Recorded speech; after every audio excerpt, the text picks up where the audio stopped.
What should I draw on the bottom screen? Draw something that looks shiny to increase shiny luck. Oh man, this is really good. This is really good, whatever this is. Yeah, boy, I wonder what this is. A little while ago, you wouldn't have been able to say where this character's from on Twitch. Really? Oh, you can.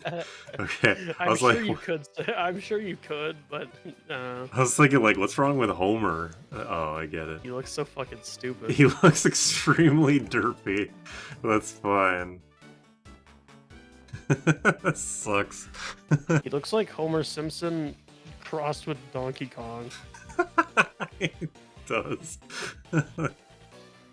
Okay. Okay. Give him the tie. The fucking tie. The shiny part was that I was just gonna put like a sparkle up here. And that his head is shiny. Okay, I'll draw. I'll draw. Yeah, because he's bald. Can you hit him with the looky here, look what I've got? Unfortunately, no, but that would be sweet. All right, this is my OC, Homer Kong. He's the leader of the bunch after DK retired. If I get a shiny after drawing this, I'm gonna shit myself. I know I say that in some variation every time I record, but it's true. It will happen. What is our objective at this point? I have no idea, and I'm just gonna run around fighting people until I do know. Why does a guy in the post-game area have a level 51 Talo? For you to, like, see Pokemon to fill out the national dex. So they're not going to have a Swellow, it's going to be Talo, so you can get the dex entry. I guess. I don't know, I'd rather find a Talo and then they have a Swallow. That's a weird Pidgeot sprite. I did not know that was the Gen 4 sprite. I didn't either. He's side-eyeing you. Wait, first of all, is it pronounced Wolf Glick or Wolfie Glick? His name is Wolf. He goes by Wolfie on his stage name is Wolfie. His name is Wolf. Okay, that's a pretty sweet name to have. But anyway, I saw his. Are you gonna talk about how he got fucked in the most recent thing? I didn't, or I wasn't actually. I don't. I don't know about this. I saw his video on Incinerar because I know he talks about Incinerar a lot because Incinerar is good. Absolutely busted.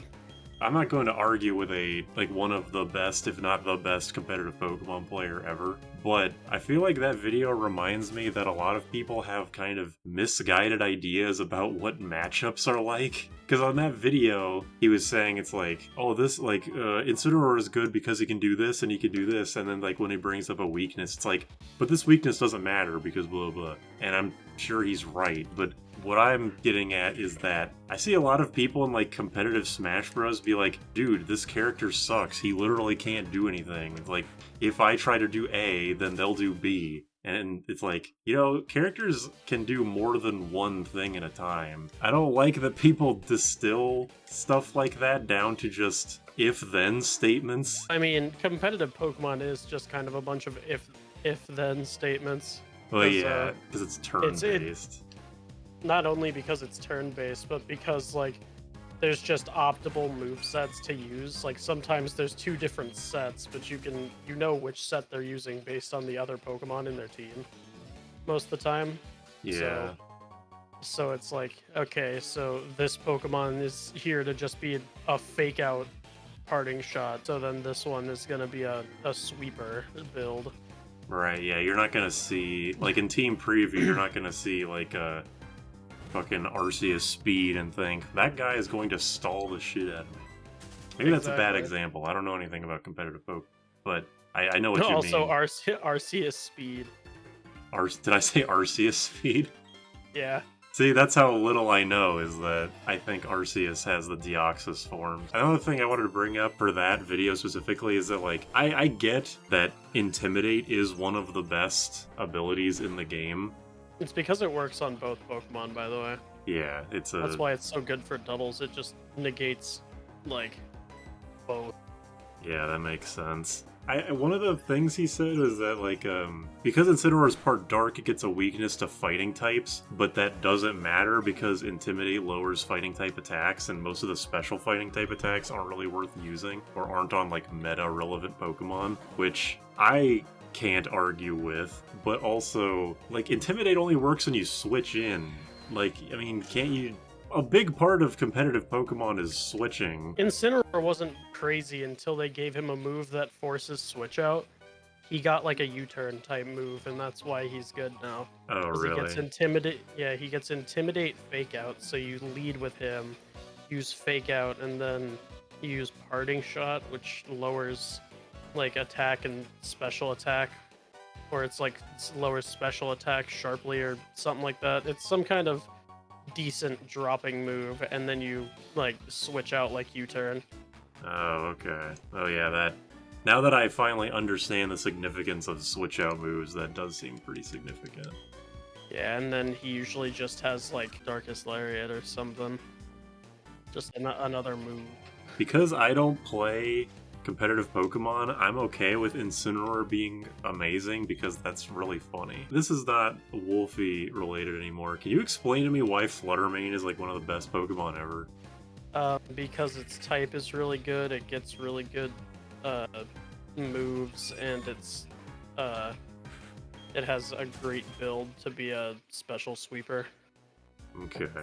I don't know why I watch so much competitive Pokemon stuff when I don't even like it, but one of the False Swipe Gaming's videos was like, look at Fluttermane's stats and tell me how this Pokemon couldn't be top tier. And I'm like, yeah, those are good stats, but also like, just seeing these stats out of context, it looks like you could just hit it with a physical move and it would just melt. Yeah, but the thing is, it's so fast and has so much special attack. If you run like the booster energy on it, which is an item that gives it its ability. Okay, again, I figure that, because, yeah, the stats are, for the special and the speed, are incredibly high, but just seeing good stats out of context doesn't mean anything to me, because, you know, Pokemon like Slacking exist. Yeah. Unlike Slacking, it has those good stats and its ability, like if you run an item on it, boosts its best stat by like 1.5 times or something like that. Its best stat, I think, automatically goes to special attack, since its best stat is tied with special attack, defense, and speed. Yeah, and you could probably force it to be special attack by doing like slightly less EVs or IVs or something. I don't know. Speaking of Slacking, did you know that the final rematch against the normal type gym leader in Gen 3, first of all the gym leader rematches are double battles. At least his final rematch, he puts you up against a Blissey with skill swap and... Dude, wait, Norman does that? Yes. Norman's sick. They actually have like legitimate strategies. And that's a crazy ability to give Slacking. Healer. Yeah, well, they gave them natural cure. Yeah. Like one of the two. Either one would be good for a Pokemon like Slacking. It actually doesn't really work in his favor because the AI across the board in Generation 3 will always switch out a Pokemon if they have a status effect and they have Natural Cure. And obviously when you switch out a Pokemon, you get rid of Natural Cure if it was skill swapped. So with Butterfree, you just put him to sleep, and then now 2 Pokemon have Truant. Well, 3 actually, because he has 2 Slackings. So that's unfortunate, but it's a pretty cool strategy. Glad that someone did it. Yeah. And in its debut game, too, which is awesome. Yeah, skill swap and double battles in the same gen, and they were like, yeah, we can do that. Gen 3 introduced abilities, so every ability that's in the game. Yeah, that's true. It introduced Truant and everything else. And Slacking itself. Slacking's a cool Pokemon. You know, it sucks that Slacking and Regigigas have just completely I'm sure we talked about this. They just have completely detrimental abilities when modern Ubers tier Pokemon are just allowed to be amazing with no drawbacks. And Archeops. Oh yeah, that too. At least that's like situationally bad, and it will happen more often than not, but it's not just like as soon as you're in the battle, you're fucked. Another thing was that recently a Pokemon like fan site got taken down. It had like just fan games on it. And it really makes me wonder, how the hell is Pokemon Showdown still around? Don't they run like some tournaments on Showdown? The only tournaments I know about are like Smogon official tournaments. I mean, if the Pokemon Company have ever hosted official tournaments on Showdown, I am unaware of it. I'm glad that Showdown isn't taken down yet, and Infinite Fusion. I'm also glad they're not taken down, because, you know, competitive Pokemon sucks to do optimally, like optimal EVs, IVs, and all that shit.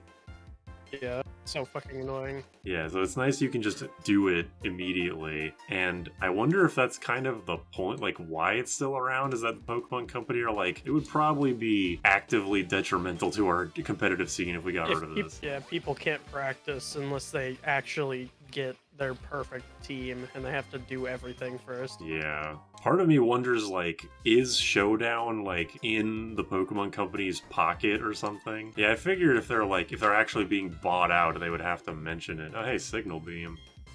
Signal Beam and Twister. Twister sucks, but Signal Beam is interesting. Oh, I thought this was the one that lowered special attack. Hey, speaking of Tyrogue, That boy better have Hitmontop. only got 2 Pokemon, so might as well place your bets now. I'm going with Hitmonlee. I'm going with something like some stupid shit like Machoke. That would be so... Like, that's already a regional Dexamon. It's like, here's Tyrogue, and here's the same shit you've been seeing the whole game. And it was Chan. We were both wrong. At least Hitmonchan is finally good or at least decent in this game, because, you know, physical special split. Yeah, having the elemental punches is actually something it can use now. Hitmonchan having access to an ice move in Gen 1 was at least novel. Because, you know, how Freeze is in that game. Unless you don't. I don't know if you do or don't. No, I know how that is, but I don't know if it can freeze. I don't know if Ice Punch can freeze. In Gen 1 it definitely can, because I think it happened to me in my yellow playthrough with Nayume. What is with all the rock climb walls? You got Rock Climb semi-recently. I mean, I got it like before the 7th gym. You got it semi-recently. I guess it's more closer to now than it was the beginning of the game, but still. Stanley. Why the hell is this guy telling me his name? I'm gonna find it out in a second anyway. Watch it not be Stanley. That would be... like, my name is Stanley, and his name is, like, Stan Space Lee. Oh, jeez. That animation is crazy. I like Altaria. It's not very good, but I like it a lot. It is the least dragon type next to, like, Kingdra. Or, what is it? Fuck is the third one called? It's Kingdra. Oh, right, Kingdra. Yeah, okay. I had it right, I'm just a fool. I think the least dragon type is Mega Ampharos. Oh, right. Yeah, it's exactly, because I fucking forgot that was even a dragon type. What did I just pick up? Energy Ball. Oh shit, Butterfree can learn Energy Ball. That's a decent move. That actually could be good. I'll try and remember that. Butterfree learns too many moves, and we're not in the reusable TM generation. Not yet. I am. I like that Gen 5 doesn't really have HMs that are required. At least not yet, and I have 5 gym badges so far. Yeah, it's mostly just like surf. Like I have strength, fly, and like cut, and I've used cut once for an optional thing, and I haven't even seen a strength boulder, and I've had strength since like gym 2 or something, I think. Yeah, I remember cut bushes being extremely rare. I've seen like maybe 3. Yeah, the monkeys suck. Yeah, the monkeys are terrible. And I picked Oshawott, so I got literally Japan's least favorite Pokemon ever. Is that the fire one? Yeah. I have like a visceral memory of hating that thing's flame bursts, or whatever the move is that like hits adjacent people in double and triple battles. I'm just like, this fucking monkey can't kill a goddamn thing. Why am I still using it? I hate like all of the wild Pokemon in that game because they're all bullshit. They're all bullshit. Like, every single one of them has a gimmick that sucks. Like, Watchog has Hypnosis Super Fang. Fucking Leavannies have Protect and shit. Speaking of Pokemon videos that I've been watching, there's a couple of different ones that I've been watching where it's like along the lines of like bad or pointless Pokemon or Pokemon moves. Like Delibird. Yeah, like there's one series of videos like the worst Gen 1 Pokemon, and you like just recently uploaded the one for Gen 6. What is the worst Gen 1 Pokemon? I don't remember what any of them Wonder. were. But it's not worst as in like stats or anything. He has like a whole criteria, and I'm not here to complain about that video. I think it's okay for there to be bad Pokemon and bad moves. That's kind of all I want to say. It's like people are like, well, where's some Pokemon like their signature moves are just bad, or like why does confusion exist when Psybeam is just better? For balancing. Yeah, it's like first of all, You can't give a level 5 Pokemon Psychic and yeah, expect it to exactly. not murk everybody. Little Cup is so fucked because you have level 5 Pokemon using super strong moves. Like, there's a bunch of move redundancies, like why does Tail Whip and Leer exist? And it's like, you know, for fucking flavor. It makes the game slightly more interesting. I like that Tackle and Scratch had a very clear one, was very clearly better. And now I'm playing Gen 5, which is the one where Tackle got changed to be better than Scratch. Yeah, it got buffed to 50 power, 100 accuracy, which is crazy. Lillipup is fucking nuts in the early game. Oh, it's only early game because I'm using Stoutland. Well, I mean, it's like good for the whole game, but like I was surprised at how strong Lillipup was. Oh yeah, no, when I made it Herdier, it was like one-shotting everything. It was just my Tank Buster Pokemon. In the like best Pokemon of Gen 5 video, and in the comments, I saw a comment that said like Herdier's stats make it basically a normal type starter or Stoutland, whichever the third evolution is. Moving away from like moves that are useless, I think it's also okay for Pokemon to exist just for flavor. When there's a lot of examples like that, like Unknown, or how Yanma has a 1% encounter rate on one route in Gen 2. It's like, yeah, that Pokemon sucks ass, but it's just like a rare thing you can find. Like, I mean, so is Dunsparce. Dunsparce is a really shitty Pokemon that can only be found in like one cave in Rock Smash at like 5% or something. Only on one side of the cave too, because you can enter the cave at like the start of the game when you get Rock Smash, but it's only on one half of it. yeah, it's like just shitty Pokemon like that just exist to be a thing to be found. That was just pretty much Gen 2, because like Delibird's Gen 2. And then they also had good Pokemon in Gen 2 that you just never saw. Like Skarmory. Like Houndour. Yeah, Houndour, Skarmory. You never saw Slugma or a Macargo, but they're not good. Yeah. Yeah, you didn't find, in Gen 2, you didn't see, Misdreavus until Mount Silver, I think. In Heart Gold, Soul Silver, you can find it rarely in the, Safari Zone. Okay. Well, at least in original Gen 2, a lot of Gen 2 new Pokemon were only found in Mount Silver. I don't know how to find, Larvitar. Like, to this day, I don't know where the Larvitar's location is supposed to be. It is also Mount Silver, but at least that makes sense because, you know, it's like, I don't know if it is the pseudo-legendary, but it definitely has a reputation. Kitar's the pseudo. Okay. I wasn't sure if it, like, had to be Dragon necessarily or not. No, it's just any Pokemon that has a base stat total of 600 that has the 3 evolution line in the very slow XP class. Okay. Tyranitar is ground or rock dark, right? Yeah, rock dark type. It's a really shitty type, but it's crazy.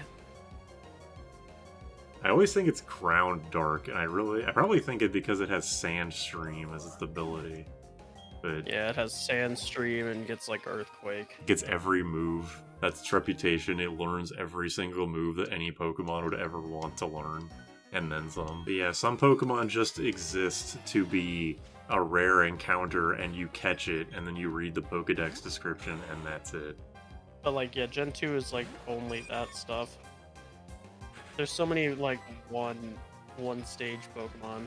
Yeah, and like we talked about how like Gen 3 introduced so many single stage, just like nothing Pokemon that aren't even necessarily hard to find. They're just all over the place in that game. The two that always come to my mind are Absol and Tropius. There's also Chimecho. Well, Absol's and... not like a nothing Pokemon to me. It's a single evolution Pokemon, but it's good. Well, yeah, I mean, it's not like nothing. Well, in Gen 3, it's not good because I think Dark is a special. Yeah, all the EVs are special types, so Dark's a special type, and it's a high physical attacker. Yeah, Dark is special, Ghost is physical. Figure that fucking shit out. What? What? You get that for free? Oh shit. She still only has 3 Pokemon. Hey man, they ain't Cyrus. Cyrus didn't have 6 Pokemon either though, so... But his team was pretty dangerous. To just you. Golbat. You don't have a Crobat, you unfriendly cuck. They're not allowed to have a Crobat. The rules. Even Their though boss Cyrus, has a Crobat. yeah, I can have a Crobat, no one else can. You people have to press B if you somehow get to that point. I don't know how Cyrus, being the character that he is, got his friendship up with a fucking bat. He hates everything. Maybe the bat hates everything too, so it's mutual in that respect. So it became friends, even though they both hate everything.